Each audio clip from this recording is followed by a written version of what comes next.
ഇന്നത്തെ വീഡിയോയിലൂടെ നമ്മൾ നോക്കുവാൻ പോകുന്നത് നിങ്ങളുടെ കയ്യിലെ ഭാഗ്യരേഖ ഞാൻ വീഡിയോയിൽ വിശദീകരിക്കുന്നത് പോലെയാണ് കാണുന്നതെങ്കിൽ നിങ്ങൾക്കുണ്ടാകുന്ന ജീവിതാനുഭവങ്ങളാണ്. ഈ രീതിയിൽ ഭാഗ്യരേഖ കയ്യിലുള്ളവർക്ക് ജീവിതത്തിൽ അവർ അനുഭവിക്കേണ്ടി വരുന്ന ഏത് തകർച്ചയിൽ നിന്നും രക്ഷപ്പെട്ട് ജീവിത വിജയവും സമ്പൽ സമൃദ്ധിയും അവരുടെ മധ്യപ്രായത്തിനു ശേഷം നേടിയെടുക്കുന്നതിന് സാധിക്കുമെന്നുള്ളതാണ് ആദ്യമായി എടുത്തു പറയേണ്ടത്. ആദ്യ വിവാഹം പരാജയപ്പെട്ടവർക്ക് വിജയകരമായ ഒരു സെക്കൻഡ് മാരേജും വന്നു ഭവിക്കുന്നതാണ്.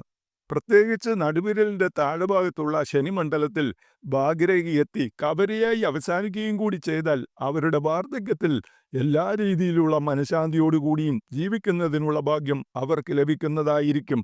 എന്നാൽ ഈ ഭാഗ്യരേഖയിൽ മോശം ചിഹ്നങ്ങളായ ദ്വീപ്, മറുക്, നക്ഷത്രം, മറ്റു രേഖകൾ കൊണ്ട് മുറിക്കുക ഇവയൊന്നും പാടില്ല. അങ്ങനെ വന്നാൽ ഈ ചിഹ്നങ്ങൾ രേഖയിൽ നിന്ന് മാഞ്ഞു പോയതിനു ശേഷം മാത്രമായിരിക്കും സൽഫലങ്ങൾ ലഭിക്കുക.